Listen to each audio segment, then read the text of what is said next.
Saludos, amigas y amigos de Puerto Rico y para el mundo. Esto es Salud en Mesa Redonda, exaltando los valores bioéticos de la sanación natural. Yo soy Carlos Pérez de Sierra y me acompañan los naturópatas licenciados Ángel Barreiro, Saludos. Norman González Rivera, Norman González Chacón. Qué bueno que ustedes están con nosotros aquí para participar de esta mesa redonda. Nuestro primer titular dice: es menos probable que los hijos de madres hispanas nacidas fuera de Estados Unidos tengan ciertos tipos de cáncer. La fuente es el Journal of American Medical Association Pediatrics en 25 de abril de 2016 y dice que los hijos de madres hispanas que no nacieron en Estados Unidos podrían tener un riesgo más bajo de ciertos tipos de cánceres pediátricos, sugiere un estudio reciente. Esto es un estudio reciente, informado, como les dije, en esa fuente. Quiero escuchar que el panel nos introduzca algunos de los temas. Yo quiero introducir de antemano uno. Siempre que vemos este tipo de estudios, donde se hace comparación muchas veces de grupos hispanos, sobre todo en Estados Unidos, hay que tener un cierto cuidado de ver qué es lo que los motiva, qué es lo que motiva este tipo de estudio, porque es que la historia no está exenta de planteamientos muchas veces xenofóbicos para hacer controles de inmigración y de otro tipo, y entonces muchas veces se pretenden justificar. Y se han traído a veces hasta argumentos genéticos en el pasado, por más de 100 años que se imponen. Pero fíjate, licenciado, que aquí, y amigos televidentes, ¿verdad? Saludos a todos. Aquí está hablando que es menos probable que los hijos de madres hispanas nacidas fuera de Estados Unidos tengan ciertos tipos de cáncer. Lo que está diciendo, vamos a cambiar ese titular y vamos a ponerlo en unas palabras que dice: los hijos de mujeres hispanas en Estados Unidos son más propensos a cáncer. Si te ponen ese estudio, porque lo compararon con la menor cantidad de probabilidad que tienen los que nacen fuera, ahí tenemos que hablar algo de que algo está pasando con el sistema, y la forma de diagnosticar y la forma de tratar a los niños puede ser que sea el exceso de antibióticos, puede ser que esté vinculado al exceso de vacunación, puede ser que esté relacionado al tipo de alimentación y al estilo de vida que tienen esas madres, porque por alguna razón a los hijos de las mujeres hispanas que tienen que dan a luz en Estados Unidos hay más propensidad de cáncer. Hay que entonces evaluar esos factores que no se dan fuera de Estados Unidos, que se están dando en Estados Unidos, y ver qué aspecto positivo podemos tener de esos niños que nacen fuera de los Estados Unidos, que tienen propensidades menores de cáncer, aunque podamos entender que también puede ser un factor de diagnóstico, o que en Estados Unidos se esté dando un aspecto de diagnóstico más temprano. Así que vamos a explorar las diferentes posibilidades. Hay que ver factores de tratamiento, factores de diagnóstico, factores de ambiente, factores de estilo de vida que puedan hacer que esos niños que nacen fuera de Estados Unidos tengan menos probabilidad de cáncer que lo que están haciendo en Estados Unidos. Si lo podemos comparar con lo que ocurre aquí en Puerto Rico, por ejemplo, que estamos viendo el incremento tan grande de hospitales pediátricos en los últimos años en el país, pues entonces tendríamos que concluir que en estos países, ¿verdad?, los niños que se quedan en sus lugares de origen, de los países latinoamericanos, y que siguen una tradición, por ejemplo, alimentaria y de estilo de vida, que ya es costumbrista, ¿verdad?, que ya es común en ellos, desde que nacen los padres y los hijos están en ese mismo ambiente, pues eso puede ser que los haga menos propensos a enfermedades crónicas como esta, ¿verdad?, o enfermedades degenerativas de la índole en que se está tratando aquí, que se está señalando directamente cáncer, gliomas, el astrocitoma del cerebro, astrocitomas y distintos tipos de cáncer, pues que están directamente relacionadas a los factores ambientales, a los factores culturales y a los factores alimentarios. Y en este aspecto tenemos que concluir que muy bien puede estar ocurriendo que todavía en esos países,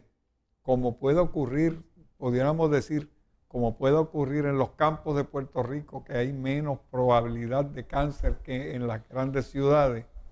aun cuando estamos tan cerca y estamos en una isla tan pequeña y se ve esa diferencia, entonces podemos concluir que la vida natural de esta gente en sus países de origen puede ser un factor que hay que tomar en cuenta en el desarrollo de cáncer en esos niños, que no ocurre, por ejemplo, en las urbes, como por ejemplo los que viven en California, que fue lo que... donde se realizó el estudio. California, pues en California, por ejemplo, los niños hispanos de California, pues tienen más probabilidad de sufrir de cáncer que los niños hispanos que viven en México y los que viven en Perú y que los que viven Pero eso es lo que yo iba a Ecuador. mencionar, porque lo que pasa es que el estudio se hizo en California. O sea, por ejemplo, cuando usted obtiene datos de Puerto Rico, pues los datos, como es un área más compacta, más de tamaño 100 por 35, pues quizás pudiéramos decir estas son las estadísticas de Puerto Rico y es bastante ilustrativo de lo que pasa en Puerto Rico, pero esta data se restringe a California. Sí, pero es que aún en Puerto Rico... O sea, lo que me refiero es que hay diferencias. Hay diferencias, pero como aquí habla de regiones. Estados Unidos, pues sí, quizás deberíamos referirnos a California particularmente, y estoy seguro que si se hace un estudio estado por estado van a haber diferencias. O sea, porque no todos los estados tienen las mismas... Sí, a mí me llama la atención particularmente de que habiendo tantos controles de salud ambiental en los Estados Unidos, precisamente es los hijos de mujeres nacidas fuera de los Estados Unidos que sean menos propensos al desarrollo del cáncer y me inclino a pensar que, como mencionaba el doctor Norman González Chacón, pues si uno analiza la canasta básica de alimentos de estas personas que viven en los países llamados en vías de desarrollo, ¿no? Muchos países latinoamericanos en vías de desarrollo, donde todavía esa canasta básica de alimentos consiste mayormente de alimentos de lo que la tierra produce, aun cuando en esos países los controles ambientales sean menos rigurosos, porque a cada rato escuchamos hablar de cómo esos sembradíos en países latinoamericanos están llenos de fertilizantes químicos, de pesticidas y demás, ¿cómo aún si la canasta básica de alimentos de estos niños es más cercana a lo que la tierra produce, el cuerpo tiene la mayor capacidad de adaptarse, incluso tal vez de desintoxicar, de eliminar todos esos residuos tóxicos? Claro, siempre van a haber factores de índole genético. En donde quiera puede haber un factor de índole genético envuelto en el desarrollo de una condición, porque somos seres humanos imperfectos, pero este tipo de noticias pues me inclina más a pensar en eso, que las posibilidades de una exposición a contaminantes, a una variedad de alimentos nocivos para la salud en niños de mujeres nacidas en los Estados Unidos, que también nacen en los Estados Unidos, pues obviamente los haga más propensos al desarrollo de una serie de cánceres. Y yo estoy seguro de que las cifras de autismo y de otros problemas neurodegenerativos, porque fíjate que aquí se está hablando de cáncer y de estos tipos de tumores que se dan en el sistema, en el cerebro y también del sistema linfático. Yo estoy seguro que las estadísticas de niños nacidos en Estados Unidos hay más autismo y hay más diabetes y va a haber más problemas de obesidad que de niños que nacieron en su país, donde posiblemente la situación económica era limitada, donde la adquisición se tenía, el poder adquisitivo pues se limita a lo que se pueda cocinar en la casa. Y lo he podido observar, fíjate, yo lo he podido observar, por ejemplo, en pacientes que he tenido que vinieron de Cuba a Estados Unidos. Mientras estuvieron en Cuba eran delgados, no tenían diabetes, no tenían problemas de hipertensión, llegan a Estados Unidos, inmediatamente ese afán por adquirir y comer todo eso que ellos habían tenido limitación en sus países es un aspecto que les llama la atención. Entonces, muchas veces las madres de estos niños trabajan tienen dos o tres trabajos, tienen que depender exclusivamente de lo que se coma en la calle, que en el caso de los Estados Unidos es fast food, y por otro lado se tienen que someter, fíjate que toda esta gente que son inmigrantes se tienen que someter inmediatamente a parámetros de vacunas, de tratamiento, etcétera, posiblemente a los que no tenían acceso en esos países, y todo esto puede estar generando toda esta gama de situaciones que se están dando a nivel neurológico, linfático, porque fíjate que lo que les llama la atención son los diferentes tipos de cáncer del cerebro